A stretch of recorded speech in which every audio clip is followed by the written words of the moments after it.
ठीक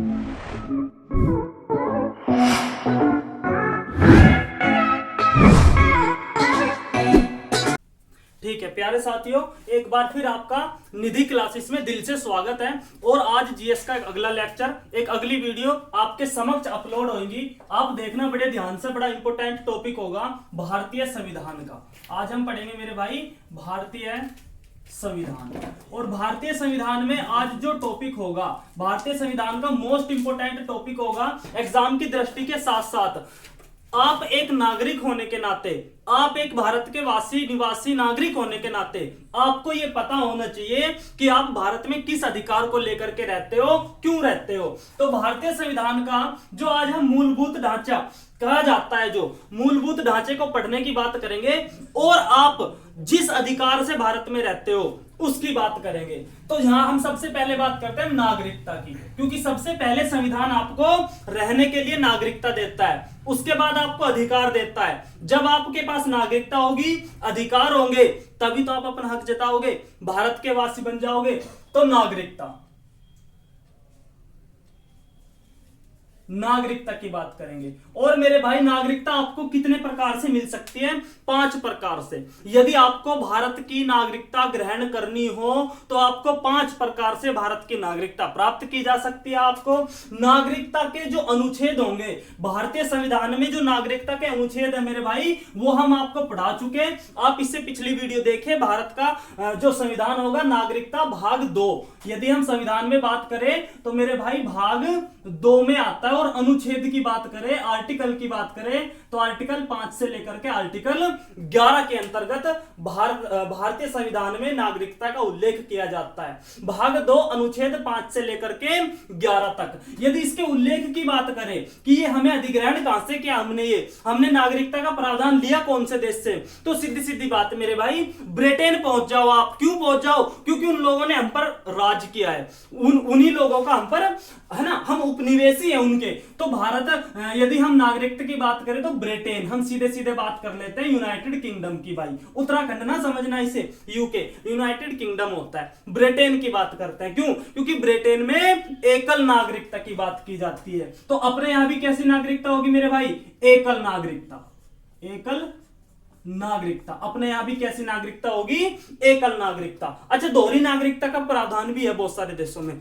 इवन आप पहुंच जाओ अमेरिका में, तो अमेरिका में दोहरी नागरिकता दी जाती है, लेकिन अपने भारत में अकेली नागरिकता है। नागरिकता के बारे में, दोहरी नागरिकता और एकल नागरिकता क्या होती है, 1 मिनट सुनिए। देखिए, जो एकल नागरिकता होती है, इसका मतलब ये होता है कि आप संपूर्ण भारत के नागरिक हो, ना कि किसी प्रॉपर राज्य के नागरिक हो। आप कहीं पर जाओ, आप ये नहीं कहोगे कि मैं उत्तर प्रदेश का नागरिक हूं, मध्य प्रदेश का नागरिक हूं, तेलंगाना का नहीं मेरे भाई। आप ये कह सकते हो कि मैं मध्य प्रदेश का निवासी हूं, तेलंगाना का निवासी हूं, है ना, आंध्र प्रदेश का निवासी, लेकिन आप ये नहीं कहोगे कि मैं वहां का नागरिक। तो आप भारत के हो, एक ही नागरिक है। लेकिन जैसे आप यूएसए में चले जाओगे तो वहां के मैक्सिको के अलग होंगे नागरिक, टेक्सास के अलग होंगे नागरिक, है ना, अलास्का के नागरिक अलग होंगे। तो प्रांत बने हुए वहां पर लगभग 48 प्रांत हैं जो वहां पर बने, और सबकी नागरिकता अलग होती है मेरे भाई। वहां पर राज्य की नागरिकता अलग होगी, केंद्र की नागरिकता अलग होगी। लेकिन अपने भारत में क्या है मेरे भाई? अपने भारत में एकल नागरिकता। आप केंद्र के नागरिक हो, पूरे भारत के नागरिक हो, संघ के नागरिक हो, ना कि किसी एक प्रॉपर राज्य के नागरिक। तो हम जो बात करेंगे वो आज ये करेंगे कि नागरिकता को आप ग्रहण कैसे कर सकते हो। यदि आप विदेशी हो या फिर आप बाहर जाते हो, ये देखो, ये बिल्कुल आपको आना चाहिए। एक मानव होने के नाते, आप भारत के नागरिक होने के नाते आपको ये पता होना चाहिए कि हम भारत में रहते क्यों हैं, किस अधिकार द्वारा हम भारत में रहते हैं, है ना। तो नागरिकता एक सबसे बड़ा आधार है हमारा। जैसे जैसे हमें संविधान नागरिकता देता है, उसी के अनुसार आप भारत में निवास करते हो। तो भारत की नागरिकता आपको कितने प्रकार से मिल सकती है भाई? 5 प्रकार से। भारत की नागरिकता कितने प्रकार से मिल सकती है आपको? 5 प्रकार से। अब इन 5 प्रकार में सबसे पहला जो प्रकार होता है उसकी बात करते हैं, जन्म से नागरिकता। किससे मेरे भाई? भाई आप पैदा भी तो होते होंगे, है ना।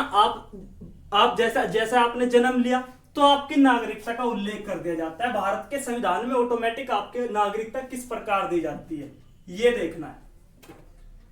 जन्म से नागरिकता, अब जन्म से नागरिकता का क्या मतलब है मेरे भाई? अब इसमें एक दो डेट है, बड़े ध्यान से समझना, बहुत इंपॉर्टेंट डेट है, चीजों को बहुत ध्यान से समझना। भारत के 5 प्रकार की होती है, 5 में से पहली पढ़ रहे हैं हम कि भारत में नागरिकता किस प्रकार प्राप्त की जा सकती है। ठीक है मेरे भाई, देखिए जन्म से नागरिकता का क्या मतलब है। भारतीय संविधान जिस दिन से लागू होता है, ठीक, अर्थात एक डेट आती है आपकी 26 जनवरी 1950, ठीक, 26 जनवरी 1950 कि भारतीय संविधान जिस दिन से लागू होता है, इसके बाद यदि कोई बच्चा भारत में जन्म लेता है, इसके बाद यदि कोई शिशु भारत में जन्म लेता है, और कब तक जन्म लेता है? 1 जुलाई 1987 तक। ठीक मेरे भाई, यदि कोई व्यक्ति 26 जनवरी 1950 के बाद तथा 1 जुलाई 1987 तक इस अवधि के मध्य, ये जो अवधि बताई आपको कितने साल की? 37 साल की। ये जो 37 साल की अवधि बताई गई आपको, इस अवधि के मध्य यदि कोई भी शिशु भारत में जन्म लेता है तो वो भारत का जन्म से नागरिक कहलाता है। समझे मेरी बात? यदि 26 जनवरी 1950 यह संविधान लागू होने की तिथि से 1 जुलाई 1987 के मध्य यदि कोई भी शिशु भारत में जन्म लेता है तो वो भारत का जन्म से नागरिक कहलाता है। अब इसके बाद क्या होता है? ये संशोधन है, नागरिकता अधिनियम संशोधन है 1987 वाला, इसको आधार बनाया। इसके बाद क्या होता है मेरे भाई? दिक्कतें आने लगी।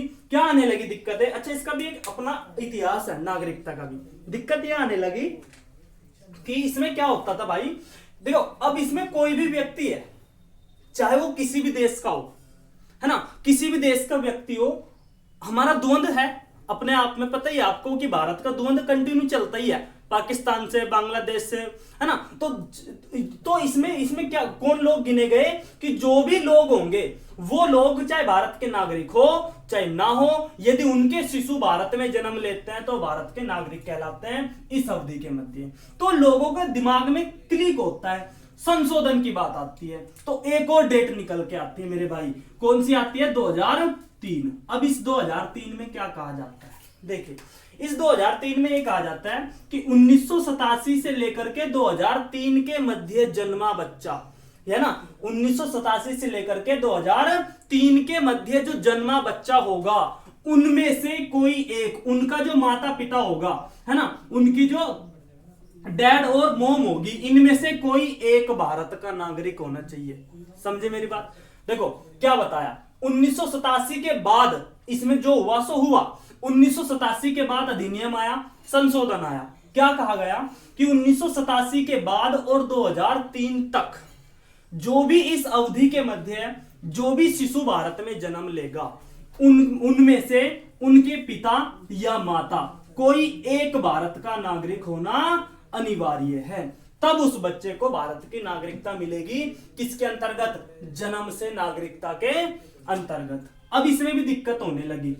इसमें क्या दिक्कत होने लगी?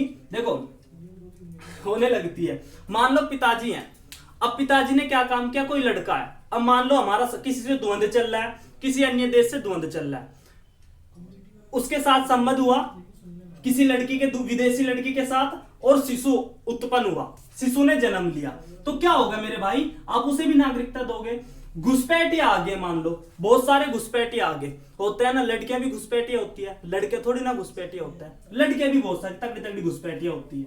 तो क्या हुआ कि 1987 के बाद 2003 में ये दिक्कत आने लगी कि इसमें घुसपैठिया भी शामिल होने लगे, है ना। क्या हुआ कि लड़के आने लगे घुसपैठिया के रूप में, लड़कियां आने लगी और भारत की नागरिकता में दिक्कत होने लगी। तो इसमें क्या हुआ मेरे भाई कि 1987 से लेकर 2003 के मध्य, 2003 में एक संशोधन आया, उसमें क्या कही गई बात कि उस 87 से लेकर के 2003 के मध्य जन्मा बच्चा कोई एक भारत का नागरिक होगा। अब इसमें दिक्कतें आने लगी। अब फिर इसने क्या काम किया संविधान ने मेरे भाई कि 2003 से लेकर के 2003 के बाद, जो 2003 के बाद क्या होगा कि 2003 के बाद भारत में जन्मा कोई भी बच्चा, भारत में यदि कोई भी शिशु जन्म लेता है, उनमें से मोम या डैड, उनमें से कोई पिता या माता भारत का नागरिक हो, घुसपैठिया ना हो। सीधा सीधा स्पष्ट लिखा भारतीय संविधान संशोधन नागरिकता संशोधन अधिनियम 2003 में कि भारत का नागरिक होना चाहिए कोई एक, और जो दूसरा होगा वो घुसपैठिया नहीं होना चाहिए। इसमें दिक्कत आने लगी थी, इसमें कोई सा एक घुसपैठिया हो सकता था, लेकिन अब डैड और मोम में कोई भी घुसपैठिया नहीं होगा।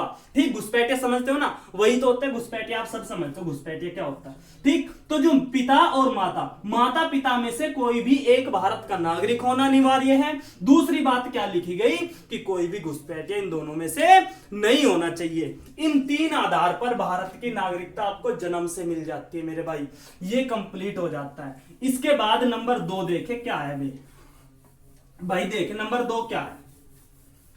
नंबर 2, आप किस प्रकार भारत की नागरिकता ग्रहण कर सकते हो। भारत की नागरिकता वंशानुगत। नंबर 2 किस प्रकार, वंशानुगत। वंशानुगत का क्या मतलब है, सीधी सीधी बात पता चल ली। वंशानुगत, वंश के अनुगत अर्थात वंश के अनुसार, कि आपका कोई वंश भारत में होना अनिवार्य है। समझ रहे हो ना, आपके पूर्वज भारत के नागरिक, पक्के नागरिक होने अनिवार्य है, इसका मतलब होता है वंशानुगत। इसमें क्या बात कही जाती है कि 1950, इसमें भी एक डेट दी जाती है आपको मेरे भाई, क्या डेट, 26 जनवरी 1950 से लेकर के 26 जनवरी 1950 से लेकर के क्या कहा जाता है वंशानुगत में कि 26 जनवरी 1950 से लेकर के 10 दिसंबर 1992 के बीच देश से बाहर जन्मे व्यक्ति। 10 दिसंबर 1992 संशोधन अधिनियम, नागरिकता संशोधन अधिनियम होता है 92 में। क्या मतलब है देखिए, कि यदि वंशानुगत का क्या मतलब है कि यदि कोई व्यक्ति 26 जनवरी 1950 के बाद अर्थात संविधान लागू होने की तिथि के बाद और 10 दिसंबर 1992 से पहले यदि कोई व्यक्ति, यदि कोई शिशु भारत से बाहर जन्मा होता है, भारत से बाहर, समझने की कोशिश करना इंपॉर्टेंट है वंशानुगत वाला, भारत से बाहर किसी बच्चे का जन्म होता है कब, 26 जनवरी 1950 से लेकर के 10 दिसंबर 1992 के मध्य यदि किसी शिशु का भारत से बाहर जन्म होता है तो उसकी नागरिकता के संबंध में वंशानुगत किस प्रकार चलता है। भारत से बाहर तो जन्म हो गया इस बच्चे का, मान लो इस बच्चे का भारत से बाहर जन्म हो गया, अब इस बच्चे को भारत की नागरिकता किस प्रकार मिलेगी कि इनमें से इसकी मोम या फिर डैड, माता या पिता, दादा दादी या नाना नानी, 3 पीढ़ी याद रखना, 5 में चलेगी, दादा दादी, नाना नानी या माता पिता, इनमें से मम्मी या पापा जी कोई से एक भारत के नागरिक होने अनिवार्य है, तब जाकर के ये जो मुस्कुराता हुआ बच्चा है इसको नागरिकता मिल जाएगी वंशानुगत के अनुसार। नंबर 2 के अनुसार डेट है 26 जनवरी 1950 से लेकर के 10 दिसंबर 1992 के मध्य। यदि भारत से बाहर कोई बच्चा जन्म लेता है और उसके मम्मी या पापा, दादा या दादी या नाना या नानी कोई एक भारत का नागरिक होता है तो उसको वंशानुगत के अनुसार भारत की नागरिकता प्राप्त हो जाती है। इसमें क्या बात कही जाती है दूसरी, 1992 के मध्य यही बात रिपीट होती है कि कोई एक भी भारत का नागरिक होना अनिवार्य हो जाता है, या तो मम्मी जी हो या फिर पापा जी हो, कोई सा एक भारत का नागरिक हो, कोई दिक्कत नहीं है, आप वंशानुगत के अनुसार भारत की नागरिकता ग्रहण कर सकते हो। दूसरी कंडीशन कंप्लीट हो जाती है। इसके बाद नंबर तीसरी प्रकार सुनिए कि नंबर 3 से आप किस प्रकार ग्रहण कर सकते हो नागरिकता भारत की। नंबर 3 क्या होता है मेरे भाई, नंबर 3 होता है देशीयकरण द्वारा। किस प्रकार, देशीयकरण। देशीयकरण द्वारा, देशीयकरण द्वारा का क्या मतलब है मेरे भाई कि देशीयकरण क्या मतलब है, देश को अपनाना। देशीयकरण का क्या मतलब होता है, देश को अपनाना। यदि आप किसी देश को अपना लेते हो, अपनी मर्जी से अपना लेते हो, या फिर उसमें रह के आप जॉब करने या अपने माध्यम से किसी देश की नागरिकता को अपना लेते हो, किसी देश को अपना लेते हो, तो क्या हो जाता है मेरे भाई, आपको नागरिकता आराम से मिल जाती है। किस प्रकार मिलती है देखिए, इसमें कंडीशन क्या लगती है देशीकरण में?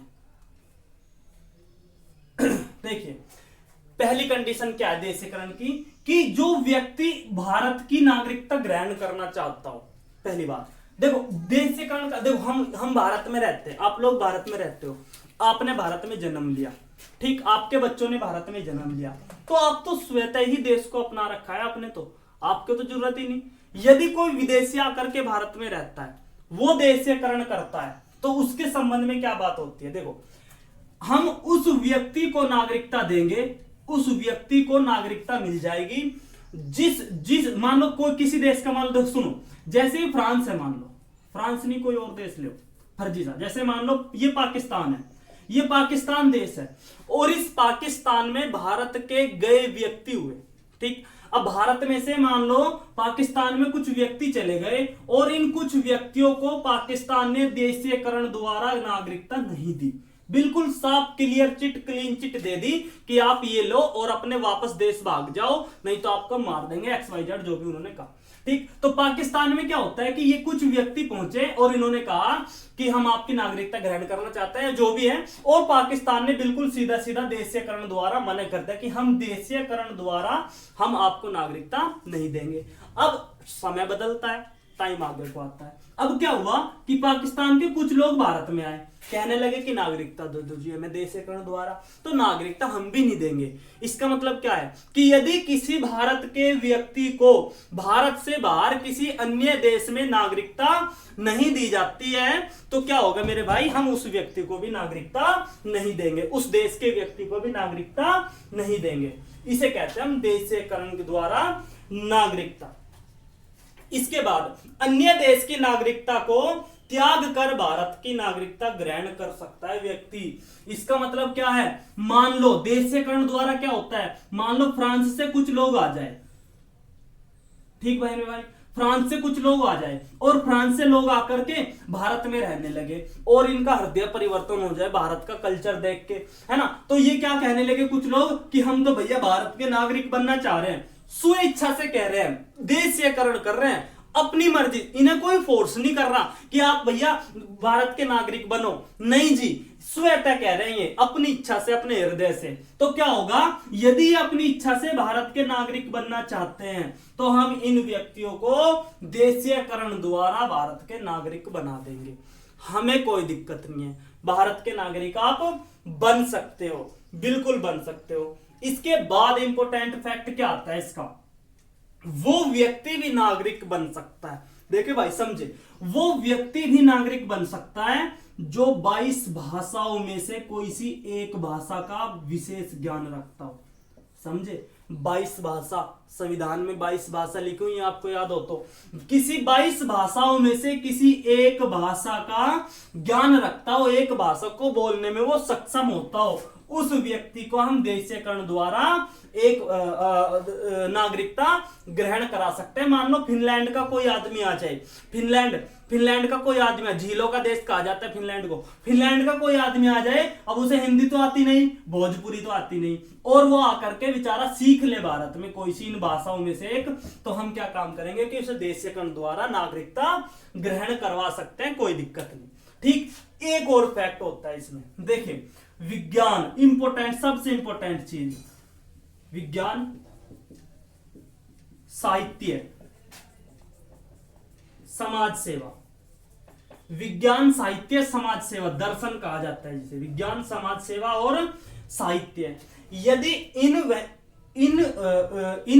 विषयों पर विशेष ज्ञान रखता हो कोई व्यक्ति, अर्थात किसी ने विज्ञान में, भारत के विज्ञान में बहुत बड़ी भूमिका निभाई हो, भारत के साहित्य में उस इंसान का बहुत बड़ा योगदान हो, या भारत की समाज सेवा में उस व्यक्ति का बहुत बड़ा योगदान हो, और वह व्यक्ति विदेश का हो, तो क्या होगा, ये सारी शर्तें ना भी यदि व्यक्ति पूरी करे तो भी भारत की नागरिकता हम देशीकरण द्वारा व्यक्ति को सौंप देते हैं, हम व्यक्ति को दे देते हैं। विज्ञान, साहित्य, समाज सेवा, दर्शन कहते हैं, ठीक, यदि इन फील्ड में किसी व्यक्ति ने बढ़ चढ़ के काम किया है भारत के लिए, भारत के फील्ड है, यदि भारत के इन सभी विषयों पर बढ़ चढ़ के काम किया है किसी व्यक्ति ने, तो उस व्यक्ति की नागरिकता हम देशीयकरण द्वारा उस व्यक्ति को दे देते हैं, कोई दिक्कत नहीं। नागरिकता 3 प्रकार से कंप्लीट हो जाती है आपकी। नंबर 4 प्रकार से नागरिकता कैसे प्राप्त करोगे? पंजीकरण द्वारा, रजिस्ट्रेशन करवा करके। पंजीकरण करवाओ, आप रजिस्ट्रेशन करवाओ, नागरिकता आपको मिल जाती है। उसकी कुछ शर्तें होती है। नंबर 4 पंजीकरण द्वारा। पंजीकरण द्वारा नागरिकता आपको पंजीकरण द्वारा किस प्रकार मिलती है? देखिए, यदि कोई व्यक्ति भारत में रहता है, यदि कोई व्यक्ति भारत में रहता है, मान लो ये व्यक्ति भारत में है, ठीक, अभी ये व्यक्ति भारत में आया है इसलिए इसका मुंह ऐसा हो रहा है। यदि ये व्यक्ति भारत में है और ये व्यक्ति लगातार 1 2 3 4 5 6 और 7 साल तक भारत में ये व्यक्ति रह लेता है। समझो मेरी बात, ये व्यक्ति भारत में आता है हारा थका हुआ सा, विदेश का व्यक्ति है और 7 साल तक कंटिन्यू भारत में रहता है, अच्छे काम करता है, चरित्र अच्छा है, टेररिस्ट नहीं है, घुसपैठिया नहीं है, ठीक। तो क्या होगा, ये व्यक्ति अब रजिस्ट्रेशन करवा लेगा, पंजीकरण करवा लेगा। एमबीए होते आपको पता होगा, है ना। ये व्यक्ति रजिस्ट्रेशन करवा लेता है और जैसे इसका रजिस्ट्रेशन कंप्लीट हो जाता है तो कुछ शर्तों के अनुसार कि व्यक्ति चरित्रहीन नहीं है, घुसपैठिया नहीं है, डाकू वगैरह नहीं है, व्यक्ति टेररिस्ट नहीं है, तो ये सारी छानबीन करके भारत इसको पंजीकरण द्वारा अर्थात रजिस्ट्रेशन द्वारा भारत इसको नागरिकता दे देता है और ये व्यक्ति ऐसा हो जाता है तुरंत, ठीक। तो ये व्यक्ति मुस्कुरा जाता है, भारत की नागरिकता इस व्यक्ति को पंजीकरण द्वारा मिल जाती है। ये होता है नंबर 4। ये याद रखना 7 साल कि 7 साल तक मिनिमम है, ये मिनिमम कम से कम 7 साल तक व्यक्ति को भारत में रहना अनिवार्य है। कम से कम 7 साल तक किसी अन्य देश का यदि व्यक्ति है तो भारत में रहना अनिवार्य है, तब जाकर के इस व्यक्ति को नागरिकता ग्रहण होकर नागरिकता मिलती है भारत की। नंबर 4 कंप्लीट हो जाता है। नंबर 5 देखें क्या होता है मेरे भाई। नंबर 5 से किस प्रकार आप नागरिकता ग्रहण कर सकते हो? क्षेत्र सम्मिलित होना। क्या होना? क्षेत्र सम्मिलित होने पर इसका क्या मतलब है? या इसे हम दूसरा नाम भी देते हैं, भूमि अर्जन द्वारा। भूमि अर्जन द्वारा, भूमि अर्जन द्वारा इसका क्या मतलब होता है? बड़े ध्यान से समझना। क्षेत्र सम्मिलित होने पर या भूमि अर्जन द्वारा, क्षेत्र आपने किसी देश का सम्मिलित कर लिया भारत में या फिर भूमि अर्जन कर ली। इसका क्या मतलब है देखना कि मान लो किसी दिन क्या हुआ कि पाकिस्तान का कुछ हिस्सा का हृदय परिवर्तन हो जाए, वहां के लोग पाकिस्तान की सरकार से या कुछ भी XYZ होता हो रहा हो या किसी भी अन्य देश के साथ कुछ भी घटित हो रहा हो और उन्हें भारत बहुत प्यारा लग रहा हो। आपको पता है, यदि उन लोगों को भारत बहुत प्यारा लग रहा हो और वो कहें कि हम भारत में आना चाह रहे हैं, पूरा क्षेत्र भारत में आना चाह रहा है, पूरा का पूरा जिस एरिया में हम रहते हैं वो पूरा क्षेत्र भारत में हम सम्मिलित करना चाहते हैं, तो क्षेत्र सम्मिलित कर लिया। या फिर किसी सेना ने, कहीं पर युद्ध हुआ हमारा किसी के मध्य और उस युद्ध के दौरान भारतीय सेना ने उस देश के स्थल खंड पर अपना अधिकार जमा लिया, तो क्या होगा? क्षेत्र सम्मिलित कर लिया हमने, क्षेत्र मिला लिया, तो वहां के जो लोग होंगे, भाई स्थानीय लोग होते हैं, सारे गुंडे तो नहीं होते, सारे टेररिस्ट तो नहीं होते, जो वहां के स्थानीय लोग होंगे उनकी नागरिकता की बात की जाती है। किस द्वारा? क्षेत्र सम्मिलित या भूमि अर्जन द्वारा नागरिकता उन व्यक्तियों को हम दे देंगे। क्यों? क्योंकि अब वो क्षेत्र भारत का हो चुका, अब वो क्षेत्र हमारा हो चुका।